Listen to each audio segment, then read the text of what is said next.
"Sir, I can make your daughter walk again," said the beggar boy. The millionaire turned and froze. It was one of those mornings in Birmingham, Alabama, where the air bites your fingertips, your breath turns into little clouds, and everyone moves quickly, clutching their coffee like a lifeline. Outside the Children's Medical Center on 7th Avenue, a sea of bundled-up parents and anxious visitors flowed in and out, trying to outrun whatever worry had brought them there. But one figure wasn't moving. A boy sat quietly on a flattened, cardboard box by the revolving doors, sketching in a worn-out notebook with quiet concentration. His name was Ezekiel, Zeke Carter, just 9 years old.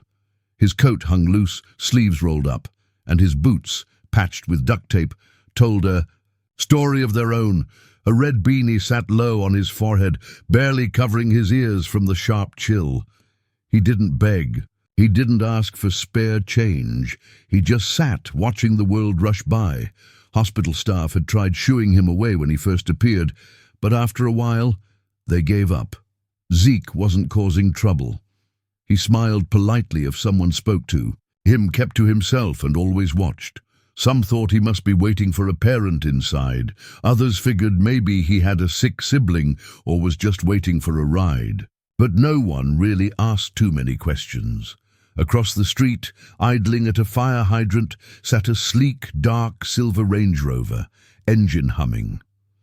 Inside was Dwayne Johnson, a man in his early 50s, face etched with exhaustion, temples graying. His sharp jawline was softened by weariness, and his crisp shirt and tie were rumpled, hinting at sleepless nights. The gleam of his luxury SUV under the hospital's fluorescent lights was at odds with the heavy weight he carried.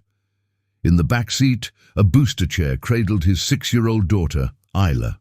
Her brown curls peeked from beneath a pink blanket wrapped around her small body. Her legs, once busy climbing trees and running races with cousins, now lay still. She gazed out the window, eyes wide, but she didn't speak. The accident had taken her words and her steps. Dwayne opened the car door, scooped her up carefully, and started toward the hospital entrance. He didn't notice the boy on the cardboard at first. Most people didn't. But Zeke noticed him. Noticed the way Dwayne cradled his daughter like she was made of glass. Noticed how Isla's eyes avoided the building, fixated instead on the open sky. Zeke's gaze lingered longer than usual, and just as Dwayne passed, he heard the boy's voice, soft, certain, and startling. "Sir, I can make your daughter walk again." Dwayne froze mid-step. He didn't stop because he was confused or offended. It was the way the words were said, not like a joke or a con, but quiet, calm, as if Zeke believed it without a shadow of doubt. Dwayne turned, his brow furrowing. "What did you just say?" he asked, voice sharp but curious. Zeke didn't back down. He stood, tucking his notebook under his arm, and repeated, "I said, I can help her walk again." Dwayne's eyes scanned the boy, duct-taped boots, cracked glasses hanging from his collar, a look of quiet confidence far beyond his years. His heart tightened. This had to be some kind of misunderstanding, maybe even a scam. Without another word, he turned and headed inside. But even as the hospital doors swallowed him up, Zeke's words echoed louder in his mind than the doctor's reports ever had. "I can make your daughter walk again." Inside the sterile walls of the hospital, Dwayne tried to push Zeke's words from his mind. He sat through the standard appointments, nodding as therapists and doctors delivered their familiar lines, managing expectations, long road ahead, and maybe, just maybe, a miracle in time. But no matter how polished or clinical the reports sounded, they all faded beneath the echo of that boy's voice. "I can make your daughter walk again." By early afternoon, Dwayne and Isla stepped back into the brisk Birmingham air. The sun had managed to break through the clouds, but the wind still cut through layers like a knife. Dwayne cradled Isla in his arms as they approached the SUV, and there, just as before, sat Zeke on his flattened box, notebook tucked under his arm, watching. But this time, his gaze was direct, like he had been waiting for them to return. Dwayne hesitated. He glanced at Isla, whose head rested against his shoulder, her face pale and far too quiet. He felt the weight of her small body, how her legs were too still, too light for a child her age. His steps slowed. He let out a sigh, heavy and reluctant, and turned toward the boy. "You again," Dwayne muttered, his voice low with frustration. He stopped in front of Zeke. "Why would you say something like that? You think this is funny?" His words were sharper than he intended, slicing through the cold air. Zeke didn't flinch. "No, sir," he said, quiet but steady. "You don't even know her," Dwayne continued, his voice tightening as he lowered Isla gently into her booster seat. "You don't know what she's been through. You don't know what we've been through." "I don't have to know her to help," Zeke replied, his voice soft but certain. Dwayne straightened up, incredulous. "You're what? 9 years? Old, almost 10, he added, his voice laced with disbelief. "You're a little boy sitting outside a hospital with duct tape on your shoes. What could you possibly know about helping someone like my daughter?" Zeke glanced down at his worn boots, tracing a line on the cracked edge of his notebook. "My mama used to help people walk again," he said quietly. "She was a physical therapist. She taught me stuff. Said the body remembers even when it forgets for a while." Dwayne's skepticism hardened. "So what, you watched her do stretches and now you think you're a doctor?" "I watched her help a man walk after 5 years in a wheelchair," Zeke answered, looking up. "She didn't have machines or fancy tools, just her hands, her patience, and her faith." For a moment, Dwayne's retort caught in his throat. Around them, the usual rhythm of hospital life continued.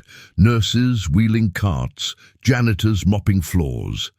A passing nurse gave Zeke a nod, a small gesture of familiarity.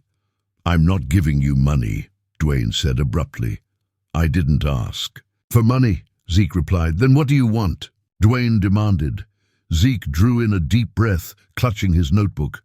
"Just 1 hour. Let me show you," he said. Dwayne's jaw clenched, his mind screaming to walk away, to forget the whole thing. But something about the boy's quiet persistence made his resolve waver. He glanced at Isla, who had opened her eyes, watching both of them with quiet curiosity. "I should walk away right now," Dwayne muttered, almost to himself. Zeke stayed silent. "I should call security," Dwayne added, voice low. Still, Zeke didn't move. Dwayne let out a frustrated huff. "Fine. You want to waste your time, kid? Meet us at Harrington Park, tomorrow, noon. Don't be late." Zeke nodded, calm and unshaken. "I'll be there," he said simply. Without another word, Dwayne climbed into the SUV, started the engine, and drove away. In the rearview mirror, he caught a final glimpse of the boy, still standing by his box, hands at his sides, watching. The image stuck with him all the way home. That evening, long after dinner, Dwayne sat alone in his home office.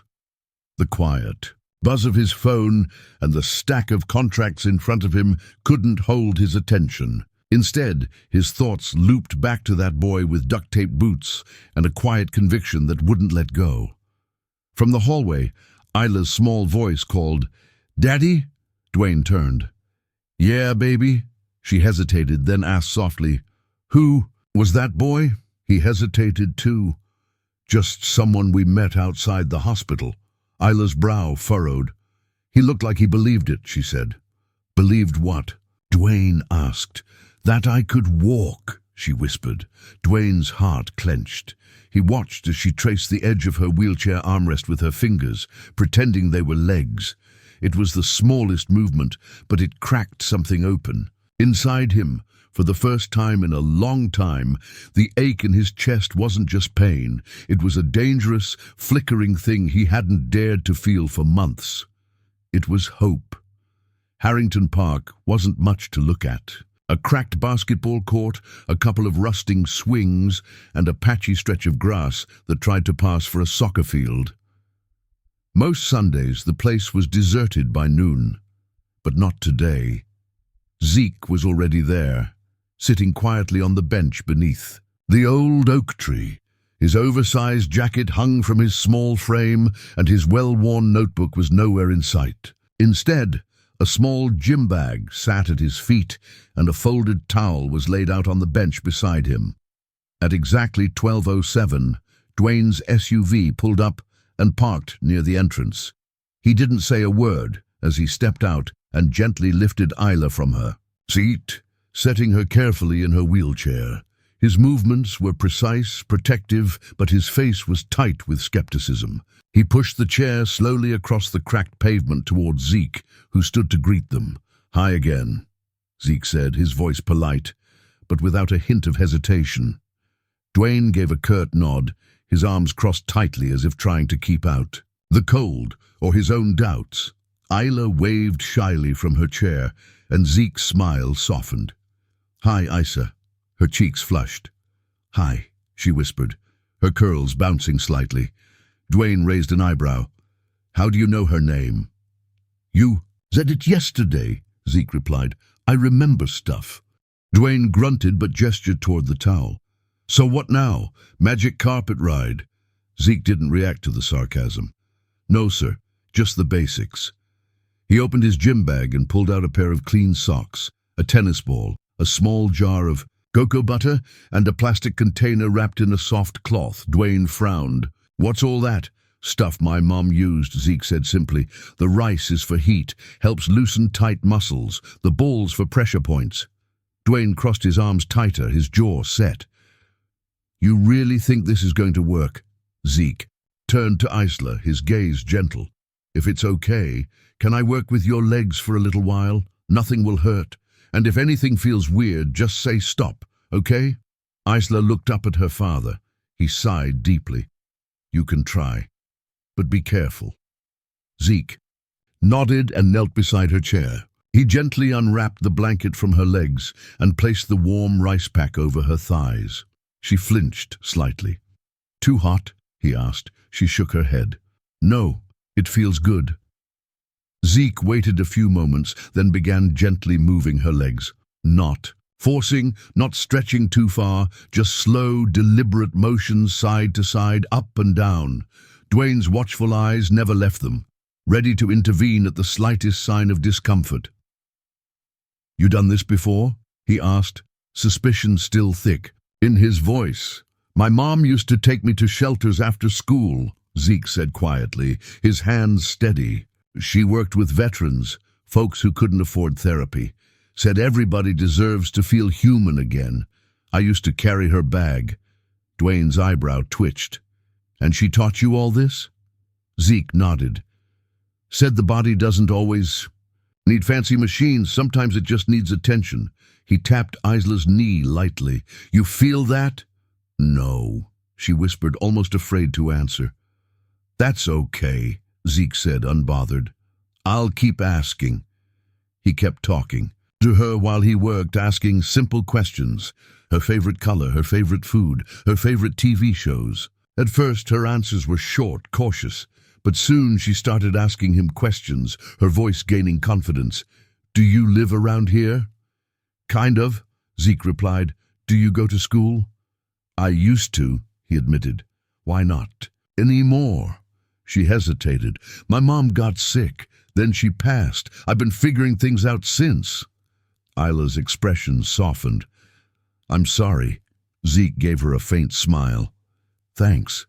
For the first time, Dwayne's posture softened, too, but he remained silent. After about 30 minutes, Zeke tapped Isla's ankle again. "You feel that?" Isla blinked, her brow furrowed. "A little like pressure." Zeke glanced up at Dwayne. "That's good." Dwayne's skepticism wavered just for a moment. "She sometimes says that during her regular sessions," he said. "Yeah," Zeke replied. "But those sessions happen inside a room full of machines. Kids get scared of machines. They tighten up. But out here," he gestured to the trees and open sky, "there's air, space, feels different." Dwayne didn't reply, but he was definitely listening now. Zeke finished the session by helping Isla stretch both legs and guiding her through. A few simple toe movements. She tried, her toes barely twitching, but her face lit up with determination. "I'll show you again next week," Zeke said, standing up. "It takes time, but your muscles still remember. You just have to remind them." Isla gave him a small, hopeful smile. "Okay," Dwayne cleared his throat. "We're not promising anything," he said quickly, but his voice lacked its earlier hardness. "I'm not either," Zeke replied calmly. "I'm just trying." For a moment, Dwayne stared at him, as if searching for the catch, the scam. Then, without warning, he reached into his coat pocket and pulled out a folded bill. He held it out. Zeke stepped back. "No, sir. I don't want your money." Dwayne's hand froze mid-air. "Then why are you doing this?" Zeke shrugged. "Because..." Your daughter smiled. Dwayne looked down at Isla. She was still smiling, and he couldn't understand how a kid with taped-up boots and a story that sounded too good to be true could have so much to give to a girl he barely knew. The next Sunday was warmer, but Zeke still wore his jacket. Not because he needed it, but because it felt like armor, like his mother was close by. She used to call it his helper's coat, saying every good healer needed something that reminded them why they cared. He was already at Harrington Park by 11:45. The towel was laid out neatly, his supplies arranged with care, a bottle of water, resting beside him. A few kids played basketball in the distance, their laughter echoing across the cracked court, while a dog barked somewhere near the edge of the park. At exactly noon, Dwayne's SUV rolled up. Isla's smile was already peeking through the window before the car even stopped. Zeke stood and waved. "Hi, Isa." "Hi," she chirped, her curls bouncing as Dwayne helped her into the wheelchair. Dwayne's eyes were a little less guarded this time, his nod carrying a quiet respect. He didn't say much, but his presence was solid, grounding. Zeke got to work as usual. Warm cloths, gentle stretches, soft questions about Isla's favorite books and shows. This time, something was different. Isa wasn't just following along, and she was trying. "Can you press your heel into the ground?" Zeke asked, his tone encouraging but calm. Isa closed her eyes, her brows furrowing in concentration. Nothing happened. "It's okay," Zeke said softly. "Sometimes it takes a while for the brain to remember. It's like trying to push through a crowded room. You just have to keep trying." Dwayne stood behind them, his arms crossed, not to block himself off this time, but just to keep warm. His eyes followed every movement, absorbing every word. "Why do you do all this?" he asked suddenly, his voice quiet but tinged with curiosity. Zeke looked up, pausing just long enough to meet his gaze. "Because I remember how it felt when my mom used to help people. She made them feel like they mattered. I want to do that too." Dwayne's shoulders softened, a slow nod forming as he glanced at Isla, who was now tapping her toes. Barely, but they moved. For the first time, he didn't interrupt, didn't argue. He just watched. Over the next few weekends, they kept coming. Same place, same time. Zeke taught Isla how to use rubber bands to strengthen her ankles, rolled tennis balls under her feet to wake up her nerves, and showed Dwayne how to gently massage pressure points behind her knees. He explained every detail, patient and clear, as if they were all in this together. But then came the bad day. It was the fourth Sunday. Zeke arrived as usual, his bag over his shoulder, his towel ready. But when the SUV pulled up, Isa wasn't smiling. Her eyes were red, her lips pressed tight. Dwayne's face was dark with frustration. "She doesn't want to do it today," he said sharply, lifting her into the chair with practiced ease. Isa crossed her arms tightly, avoiding everyone's gaze. Zeke approached slowly, his voice gentle. "What happened?" "I tried this morning," she muttered. "Tried to move my legs. Nothing happened. I'm tired of trying. It's pointless." Dwayne looked away, his jaw clenched. "She's been frustrated all weekend." Zeke nodded, kneeling beside her once more. "You think I never get tired?" he asked softly. She didn't answer, but her glare softened. "You think I didn't cry when my mom couldn't afford her medicine and I had to sit there helpless?" Isla's eyes flickered toward him, her walls slowly cracking. "You're allowed to be mad," Zeke continued. "I get mad too, but if you stop now, the part of you that wants to walk might stop trying too." Silence hung heavy between them until Isla whispered, "I'm scared." Dwayne turned sharply. It was the first time he'd heard her say it. Out loud, Zeke leaned in closer, his voice steady. "I am too, but scared doesn't mean stop. It just means you're close to something big." Asa wiped her face with her sleeve, her voice quiet but determined. "Okay, let's try again." They did. Zeke guided her through the motions again, quieter this time, just presence and patience. Dwayne stepped in more too, shifting her weight, steadying her with strong but careful hands. And then, after 30 minutes, Isla's right foot moved, not a toe, the whole foot. It slid forward, slow and stiff, but it moved. Dwayne knelt beside her, blinking in disbelief. "Do it again," he whispered. She did. Zeke didn't say a word. He just smiled softly and sat back, his eyes shimmering with something unspoken. That night, Dwayne stood alone on the back patio of his house, the cool breeze brushing against his face. His thoughts spun like the wind, replaying the moment he'd witnessed earlier. The subtle, shaky slide of Isla's foot. It wasn't magic. It wasn't even a miracle. It was patience, persistence, and a kid with duct-taped boots and a heart bigger than the world.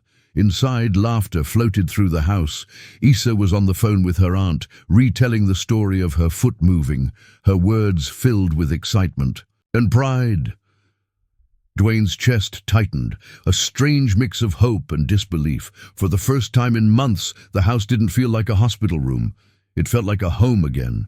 Monday afternoon found Dwayne seated at his office desk, staring blankly at the untouched contract spread out in front of him.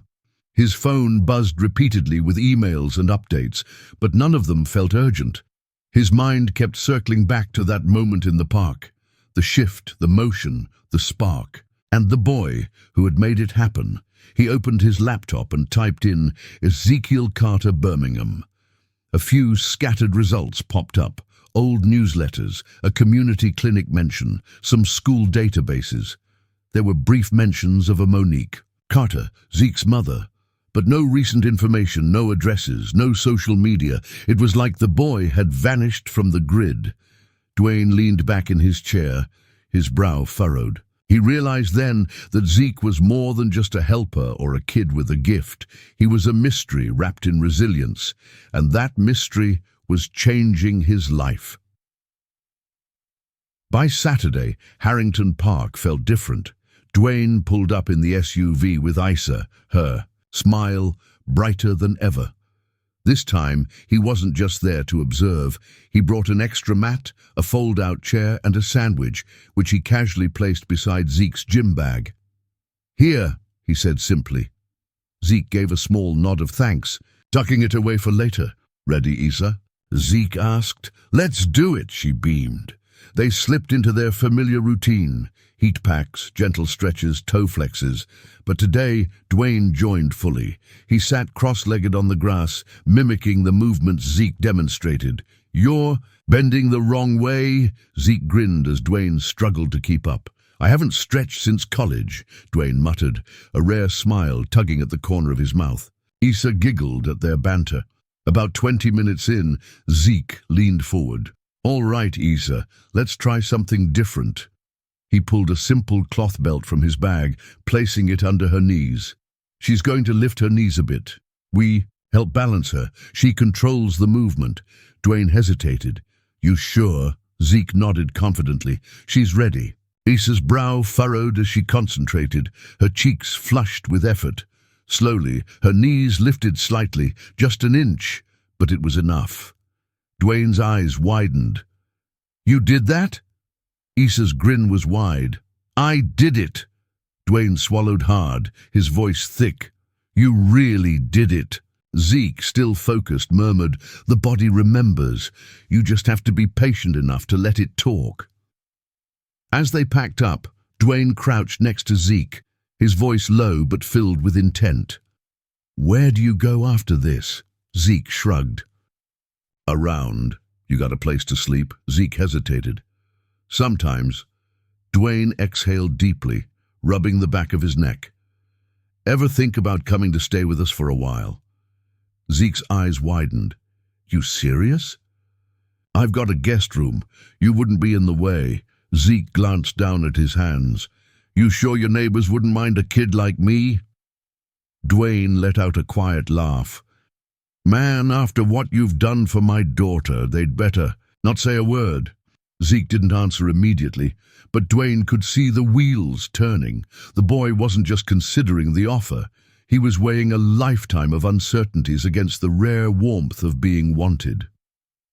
The next morning, Zeke showed up at Dwayne's house. He stood quietly on the porch, a backpack slung over one shoulder, a rolled-up blanket tucked under his arm. Dwayne opened the door in sweatpants and a coffee mug in hand.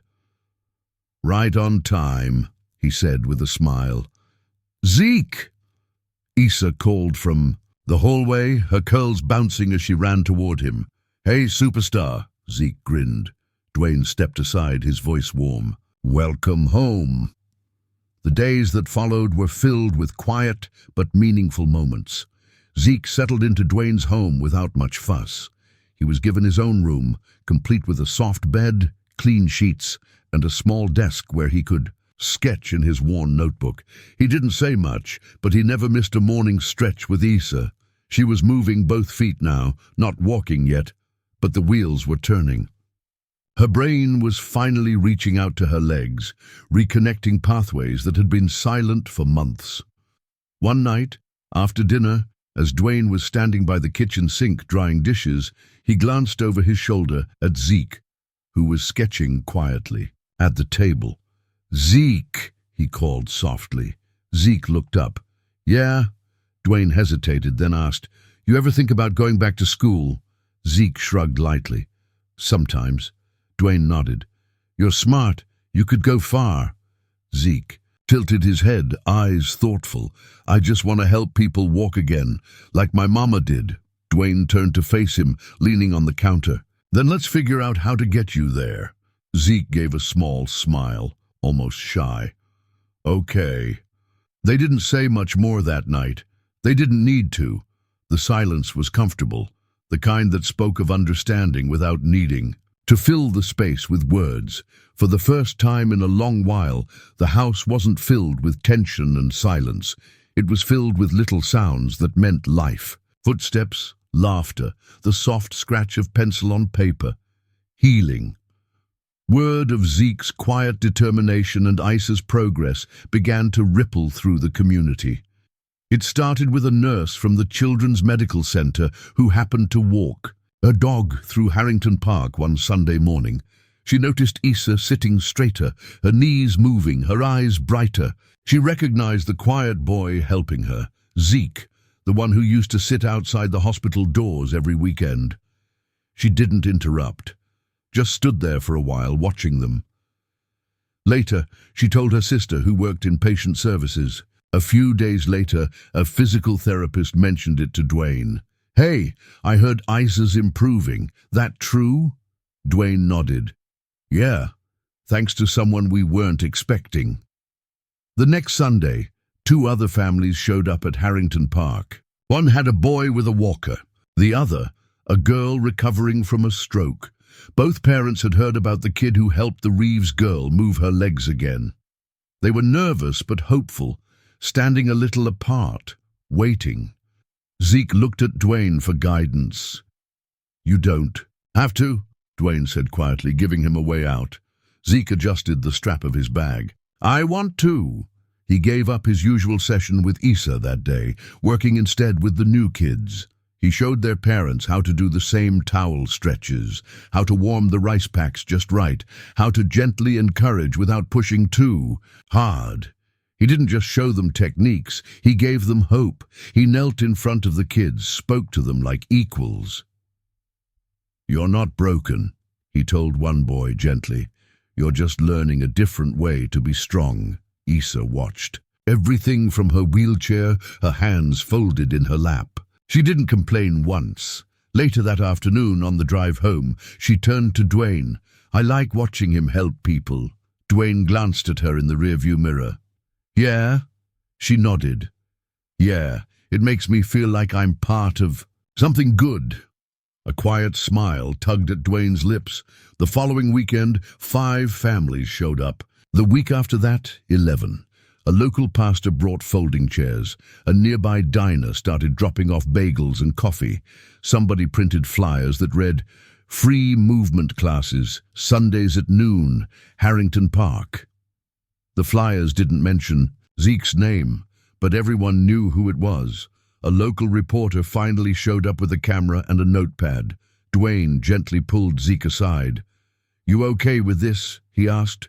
Zeke looked around at the families, at the kids moving, at Issa laughing, with a girl on a walker. He nodded slowly. "As long as it's not about me. It's about them." The reporter's story ran the next day under the headline, "9-year-old with a gift helps dozens heal in a city park." They didn't publish his full name. Zeke had asked them not to, but word spread anyway. A local doctor offered to mentor him. A non-profit offered to fund equipment. Someone else offered free tutoring. For the first time since his mother passed, people didn't just look at Zeke. They saw him, but Zeke never changed. He still laid out his towel the same way every Sunday, still used the same duct-taped boots, still checked in with Issa first before helping anyone else. And now, the park that once echoed with silence and sorrow was filled with laughter, movement, and a boy who'd quietly become the heart of something bigger than himself. It had been 9 Sundays, 9 Sundays of towels laid out on grass, of Issa's knees lifting higher, of small victories shared with strangers who had come to feel like family. But this Sunday felt different. Zeke could feel it even before they pulled up to Harrington Park. The air was warmer, the trees swayed a little slower, and even Issa was quieter in the back seat, focused, almost like she was preparing for something big. When they arrived, a small crowd had already gathered. No one was shouting or taking over the space, but families were setting up folding chairs, therapists were kneeling in front of kids, parents watched with hopeful eyes, and right in the middle of it all was that same old bench under the oak tree, where it had all started. Zeke didn't speak at first. He quietly unpacked his bag, rolled out the towel, and gave Issa a nod. "You ready?" he asked softly. She nodded, no smile this time, just that serious, determined look she'd worn when they first met. Dwayne wheeled her to the center of the mat. Zeke knelt in front of her, his voice steady but gentle. "Same as before," he said. "We help you stand. You do the rest." Dwayne moved behind her, placing his hands gently under her arms. Zeke guided her legs, positioning them carefully. "Okay," he whispered. "On 3. Issa closed her eyes, her lips pressing into a tight line. 1, 2, 3. Dwayne lifted her just enough for her to catch balance.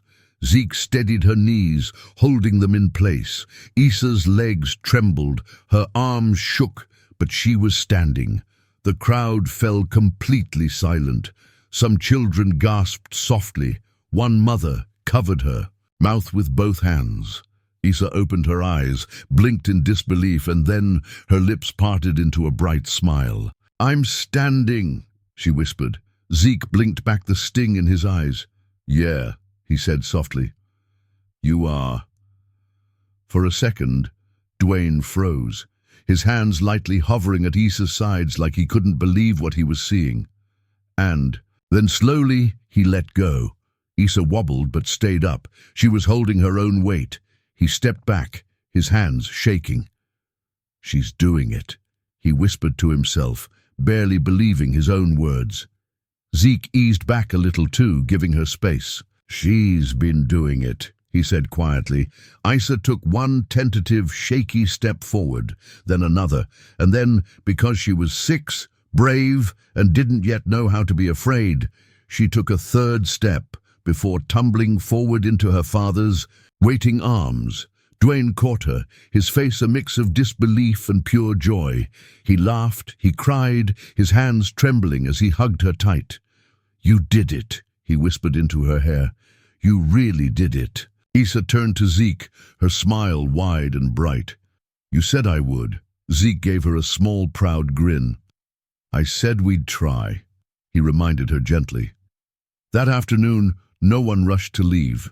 People stayed, talking quietly, hugging, some sharing stories, others wiping away tears. Zeke sat back on the old bench under the oak tree, watching it all unfold. He didn't say much, never really did, but the weight of his presence filled the space like sunlight. Later that night, back at home, Dwayne stood in the kitchen while Zeke poured himself a bowl of cereal at the counter. "You know you changed." "Everything right," Dwayne said softly. Zeke didn't look up. "I did." Dwayne walked over, placed a hand on the boy's shoulder. "My daughter walked today. Not because of a hospital, not because of a doctor, not because of a miracle drug. She walked because a kid with duct-taped boots and a big heart decided to show up again and again, even when nobody asked him to." Zeke nodded slightly.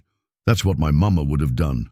Dwayne's throat tightened, but he managed to say, "I wish she could have seen this." Zeke looked up, his voice soft but certain.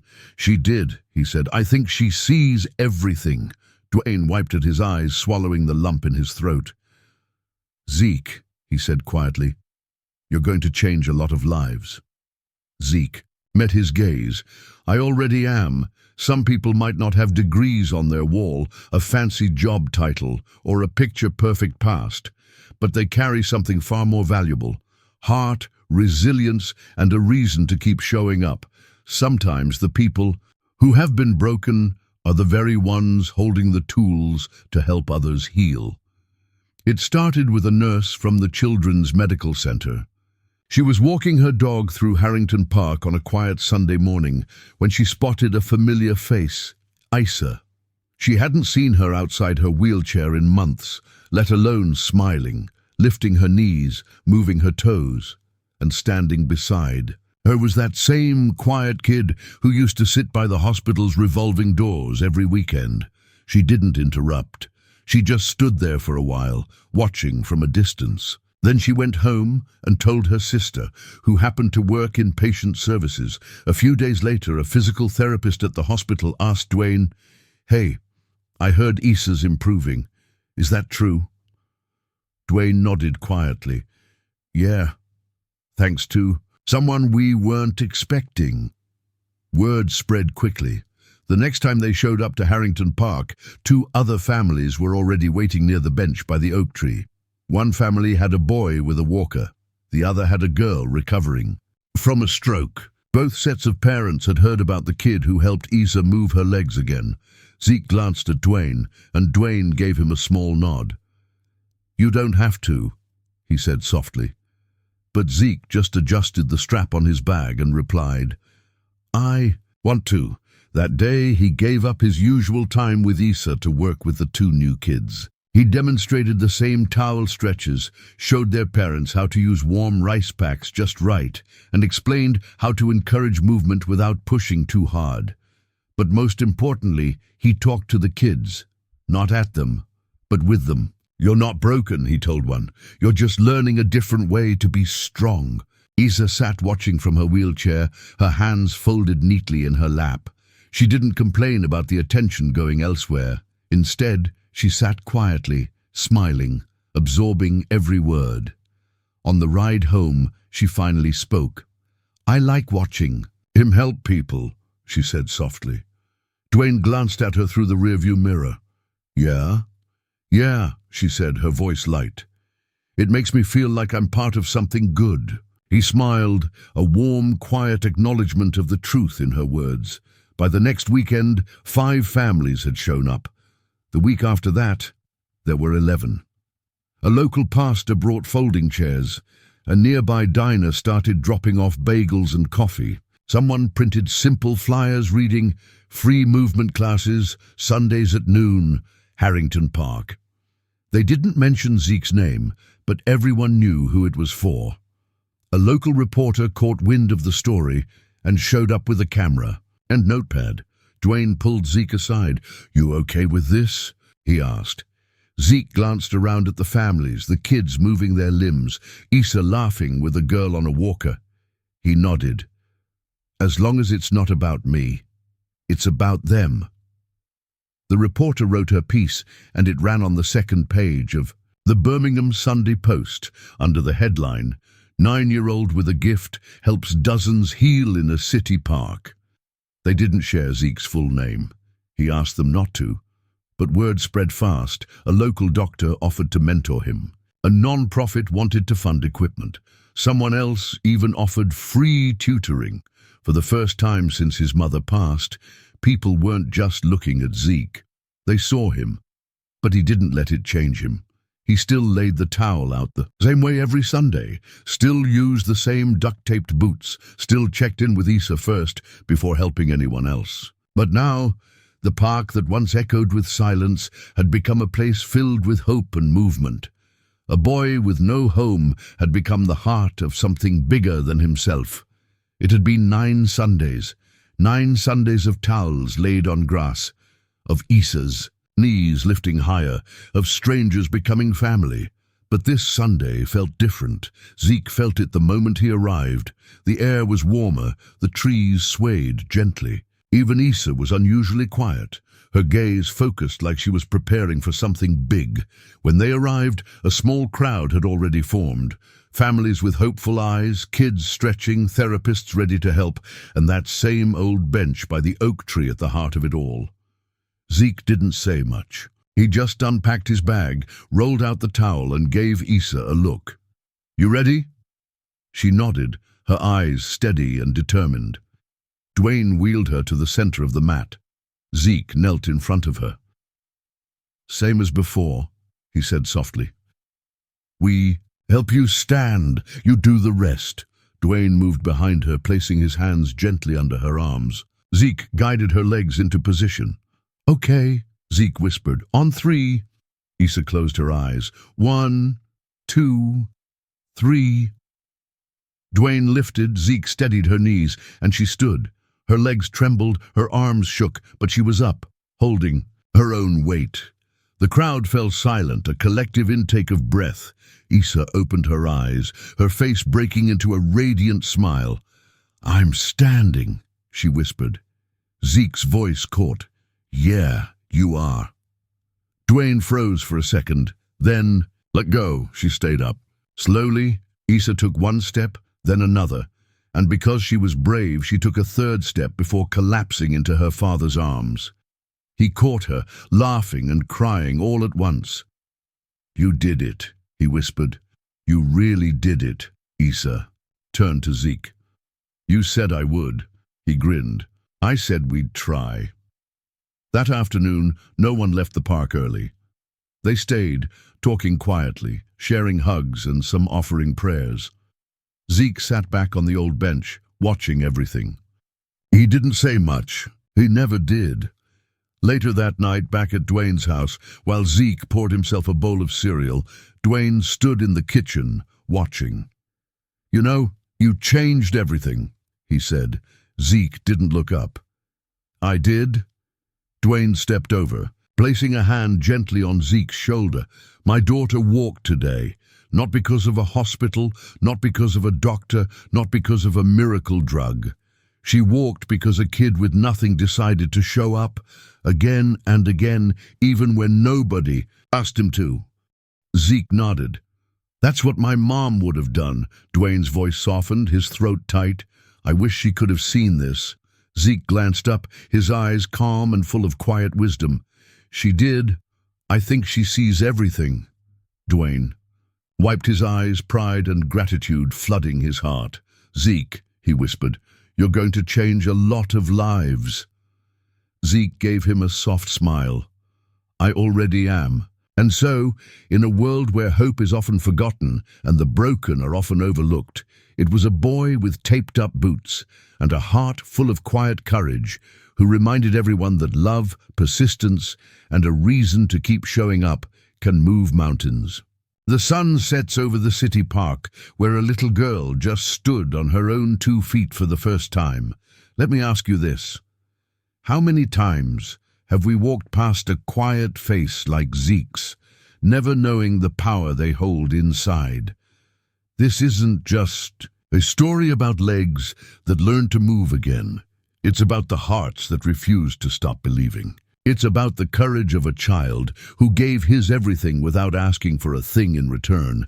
So if this story moved you, if it made you smile, made you cry, made you think twice about the silent heroes we pass by every day, don't just keep it to yourself. Hit that like button. Share this video with someone who needs to remember that miracles are possible. Drop a comment below and tell us how this story touched you. And don't forget to subscribe, because stories like this deserve to be heard, because sometimes it takes a child with nothing to show us that we all have something worth fighting for.